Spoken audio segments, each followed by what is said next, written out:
this subject. So in fall of 1999, I was a freshman at the University of Oregon, living in the dorms, and my dad called me and said, "What do you think about what's going on up in Seattle?" I said, "What are you talking about?" Because there was no social media, I didn't have a TV in my dorm, and I had no idea that the WTO protests were happening in Seattle at that time. And a few days later, some students in my classes started coming back into class after participating in those events and talking to everybody else in the class about what was happening up there. Fast forward 4 years later, in March of 2003, I had transferred to Portland State and was about to graduate when the war in Iraq started. And I had been participating in all of these marches going on in Portland prior to that event. And at that point, I knew I was studying history, but I studied ancient Greek history, actually, to begin. And I really started to ask questions about when did these movements transpired in the past? What did anti-war activism look like 100 years ago? What did fights for reproductive freedom look like 100 years ago? And that's what really led me to studying the history of radicalism. And that eventually led me to studying the industrial workers of the world, also known as the Wobblies. So I'll refer to them as both several times. But really, it was things going on in the world that really led me to ask the questions that I was asking about this union. I don't want to refer to the IWW in the past tense. They are still very much alive and present, organizing Burgerville workers in the Portland area. So if I do say IWW was, I don't mean they no longer exist. I just mean during this time period, that's what they were doing. And the IWW was a more inclusive union than most in the early 20th century. They vowed to organize workers regardless of sex, race, or skill. They were popular and well known for their songs and cartoons and general kind of irreverent attitude that people really found appealing. And I did too, and that's why I started to study the union. But I realized when I was reading these histories of the IWW that they were very male histories of our region. The IWW in the Northwest was the hobo, it was the tramp, it was the man who was jumping on a train, listening, singing IWW songs, going on strike here and there, and that's who it was in this region. And then I started to look through the IWW papers, and I started to look at pictures, and I was like, wait a minute, there were women there. There were women in these pictures. Why isn't anybody talking about these women? And that's what led me to my thesis, which was looking at women in our region, the Pacific Northwest, who were involved with the IWW. When I first started my research, I was really excited to head out to Detroit to the IWW archives at Wayne State University. I spent like 3 days there. This was my big first research trip. And I came away with nothing. Maybe like 2 sentences that are in the book. Because the women weren't there in those archives. They weren't there when you were looking at the official history of the union. And so I left that thinking this is going to be more difficult than I had anticipated. And I had to find those stories in a lot of really small kind of snippets here and there. It was a big puzzle that I had to try to put together with a lot of missing pieces. And this is why, when you look at who is and who isn't represented in history, sometimes you have to be digging in places that you wouldn't expect to try to find some of this information. I wanted to share kind of 2 of my favorite research finds that I write about in the book, things that were completely unexpected to me when I did start my digging. And the first is the story of Becky Beck in Seattle. And that came from one sentence in the Industrial Worker newspaper. It said, "Some girls out on strike in the tailor shops in Seattle." Okay, where do we go from here? All right, we look at all the Seattle newspapers around that time period, see if I can find some names, see if I can dig in a bit more. And my time period of research has really spanned the digitization of materials, which I'm fortunate for. So every once in a while, I Google search the names of the women that I'm looking to study. And eventually I found this woman, Becky Beck. And there was a digitized finding guide to immigration records in DC. And I was able to get the microphone sent over here. And that's where I found this whole story about how they tried to deport Becky Beck said she was a prostitute, said she was an anarchist, said she was in the United States illegally because of her labor activism. And this is something, again, I had no idea about before I got started in my research. But it really came to exemplify how morality laws were used to target radicals during this period. They basically said, because you are a radical, because they said it was the free love cult, is what the officials called it at this time period. Because you didn't believe that marriage had to be verified by the state, that meant that you were immoral and that you should not be allowed to be in this country. And so I was able to kind of uncover this whole fight of Becky Beck, and she was allowed to remain because she had been in the country for a long time. She was not brought here as a prostitute, as they tried to accuse her of being. But it was one of those research finds that really just kind of blew this story wide open. Another one of my favorite finds that I was not expecting was the story of Lillian Larkin during the Portland cannery strike. So some of you might be familiar with the 1913 cannery strike in Portland. It's one of our kind of well-known strikes of the time period where girls that worked in a fruit canning plant ended up going out on strike, and they were supported by the IWW here in Portland. One of my research finds there, looking through the city archives, was a letter from the policewoman, Lola Baldwin, who is well known as being one of the first policewomen in this country. And she wrote to the mayor and she said, "These wobbly women in jail are stirring up so much trouble." Because they are making women unhappy who are otherwise content with their lives. So they continued to kind of spread their propaganda or spread their beliefs while they were in jail. And they ended up connecting. An 18-year-old wobbly named Jean Bennett ended up connecting with an 18-year-old woman named Lillian Larkin, who was in jail because she was accused of prostitution. And Jean Bennett thought this was pretty unfair. She didn't think that this woman was a prostitute. She didn't think that she had been treated fairly. And so she decided to take up her case. And she got the Wobblies behind her, and they said, all right, we're going to circulate petitions, we're going to try to get Lola Baldwin out of her position, we are going to advocate for this young woman. And this was enough to be, headlines in the Oregonian saying IWW is going to, bust this girl out of the Reform Center. And so again, this is an example of something I didn't expect to find, but how the IWW came to support this young woman because they said she should be able to make her own choices about her life and not be guided by these kinds of morality laws in place during the time period. And that's one of my favorite things about that story, is that as we know, union activism teaches you how to use your voice, teaches you the power that you have. And wobbly women were able to use that in a lot of different avenues, such as the case of Lillian Larkin. They had already been working together on strike, they had been working on publicity, all kinds of things, and they were able to use that feeling of being empowered and of using their own voice to fight for this young woman.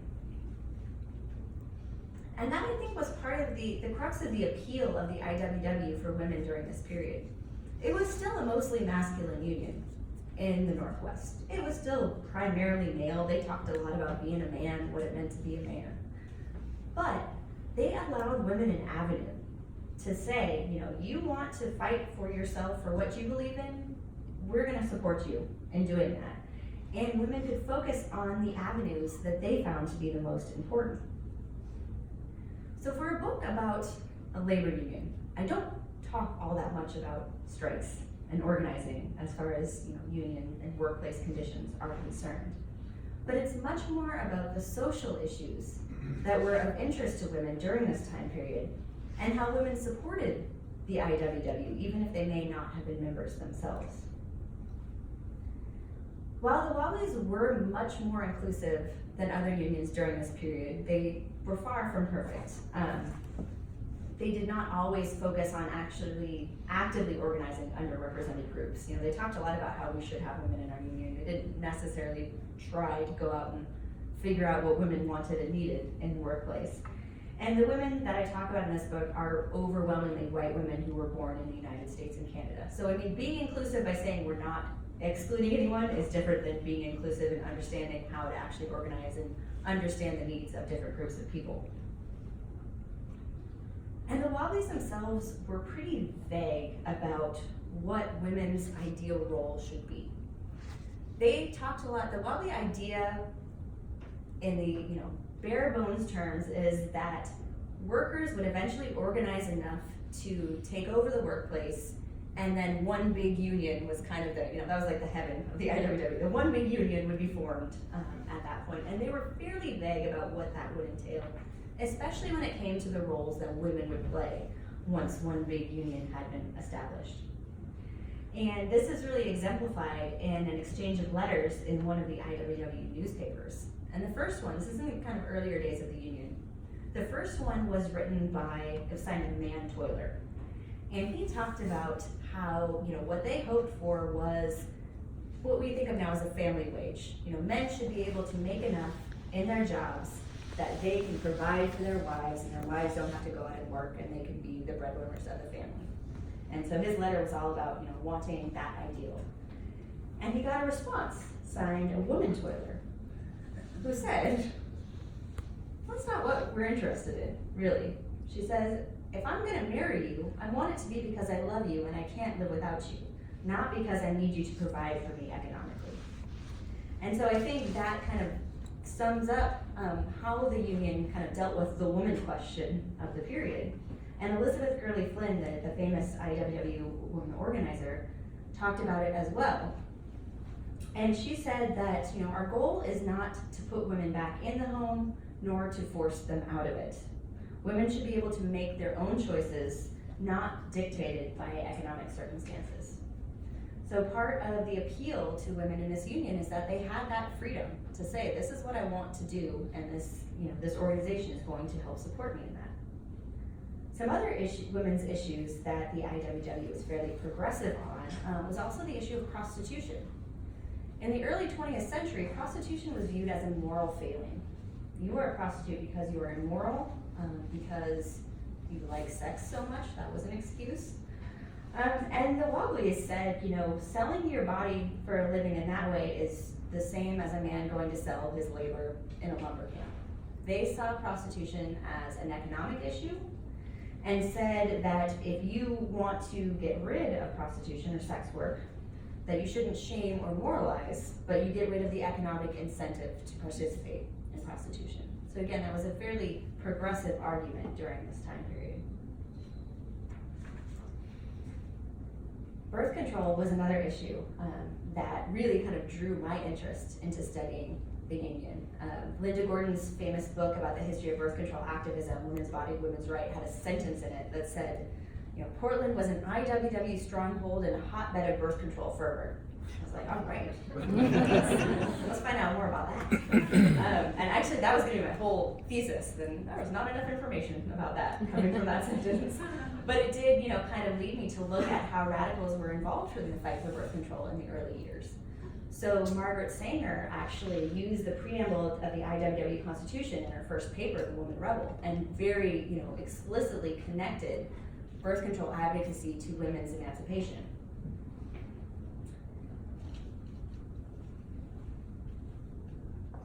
One of the kind of sad things that the time period that I focus on in this book, getting the transition into World War I, is that the real height of birth control, radical birth control activism, birth control as emancipation of the working class, really kind of peaked around 1916, and as the US entered World War I, a lot of women started to focus on anti-war activism, and the birth control movement kind of veered into a more physician-led middle-class movement.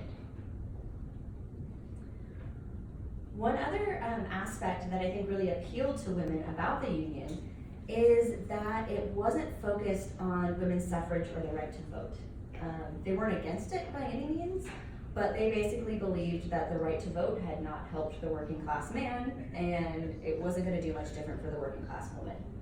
So most activism in the early, in this time period, this is right, Oregon, had just gotten the right to vote for women. Federally, they were about to get the right to vote. And that's where a lot of female, especially middle class and upper class activism was really focused on that, on the fight for suffrage, which again is it's an important fight. But IWW women weren't really focused in that way. They were focused much more on kind of day-to-day issues, less focused on politics. Another aspect of the IWW was really that they did not believe that women could identify with other women across class boundaries. And that was kind of a common theme in IWW papers, is making fun of upper class women. They talked about that a lot.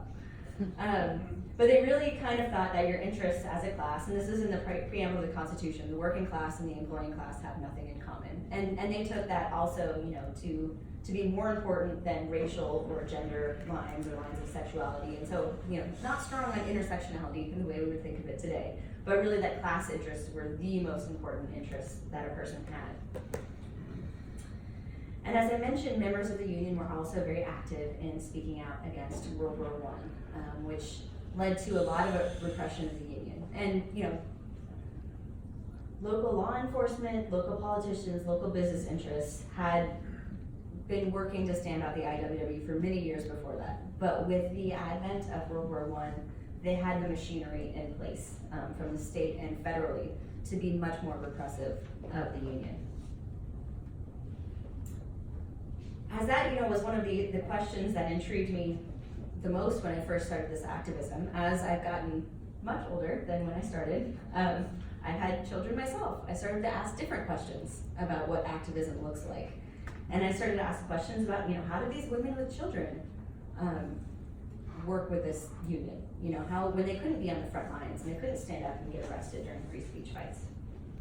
What do you do when your son is arrested for selling the IWW newspaper and the judge says that you're not a good parent because you allowed him to be at the IWW hall? Well, the answer is that you show up with a whole bunch of other women and say, this is a place where we hang out, and that does not make us bad parents, and you can't judge us for that. That happened during the Spokane free speech fight. But what happens when these IWW halls, where you had socialized with other people, and made friends and built community, what happens when they're raiding them every day and arresting people, that you couldn't show up there without being subject to arrest? What happens to your community at that point when everybody is being arrested, when you can't mingle freely with each other? What happens when the men in the union are taken to jail and their wives are left behind? And those were the questions also that kind of drew me in to this research. And the conclusion of my book talks about a story of an organizer in the IWW, E.F. Jory, and his wife. And thankfully, one of their children published their letters back and forth while he was in prison. And it wasn't good. It doesn't look good for the IWW, at least as far as the general board, the kind of national leadership is concerned. They really did not take care of the wives and children left behind in the way that some of the members hoped that they would do, and it did lead to some splits in the union. And so I do only take the book to 1924 because that is when most of the political prisoners of the IWW were released. There was a split in the union. A lot of stuff happens that I don't really go into. And it wasn't the end of the IWW. They were actually increasing in membership in the early 1920s. But as far as from what I could see and what I could understand, from looking at women and looking at the radical community as it functioned, it seemed like that was a breaking point. Like that was an end to the way that this community had kind of grown up in the Northwest because of so much repression that they couldn't freely associate with one another any longer. So what do the Wobblies of a century ago teach us about today? A few of the things that I think are interesting lessons, other than just kind of gaining some strength and hope from looking at how people have risked a lot in the past to fight for things that they believed in. The Wobblies teach us that workers' interests are not just in the workplace. Birth control is a workers' issue. Housing is a workers' issue. Immigration is a workers' issue. In order, if you really want to organize and help people, you have to understand all aspects of their lives. And I think that's something that the Wobblies today are still good at doing. It's not just about getting them a pay raise or better conditions in their workplace. There are a lot of issues that affect working people. Wobblies were also very good at being creative in their activism. One story that I don't think I included in the book because I read it once and could never find my source again, but I'm going to tell you about it anyways, because I think it's funny. There's a story that Wobblies who were working in a fish canning plant decided to do their own sabotage, and they switched the labels. So the Class A fish that would be the most expensive, got the Class C label, so the working people got it, and the dregs, the cheap stuff, got the Class A label, so that's what the rich people would be getting. Not advocating to do that, but they found interesting ways to achieve their goals. I think that the Wobblies and these women in my book also teach us to really kind of find your own route to activism. There are many different ways to be involved. Maybe you are on the front lines during a free speech fight, able to risk arrest, as many women did. Maybe you're organizing the transportation to get people to the free speech fight. Maybe you are, the wife that's on the train that's setting up the meetings ahead of time that never gets talked about in the stories because you're in the background. Maybe you are financially supporting those who are able to be active. Maybe you're buying a newspaper supported by these organizations. Maybe you're fundraising. Maybe you're singing songs. Maybe you're building communities. There were a lot of ways for people to be involved in this radical community. There was no one way. There was no you are the epitome of what a Wobbly should be. And I think the other lesson that they teach us is that no one is unorganizable. The Wobblies took the people that the other unions said, we can't organize these folks. They're temporary, they don't care enough, they're footloose, they, all kinds of reasons. And they were organized. And I think, again, that's still something that's happening today with, fast food workers, with, domestic workers, with prison labor, all kinds of things. No one is unorganizable. So as I look, at this book, and it was very, I rewrote the introduction right after Donald Trump was elected. I started this, during the Bush years, and honestly, during the Obama years, I didn't work on it as much. It didn't quite feel as urgent. I still should have been working on it, but it didn't feel like in the same way. And then, to be rewriting an introduction again in 2016, thinking about some of these issues from where it started several years ago. I think the lessons we can learn are still very, very important. So my hope, in all of the terrible things happening in this world is that, that they can inspire just the way things were terrible in 1918 as well, in all kinds of ways in this country. And so I hope that there is, some solace in thinking about the things that we're faced with today and inspiring courageous and creative activism and new areas of historical scholarship. So thank you all so much for coming.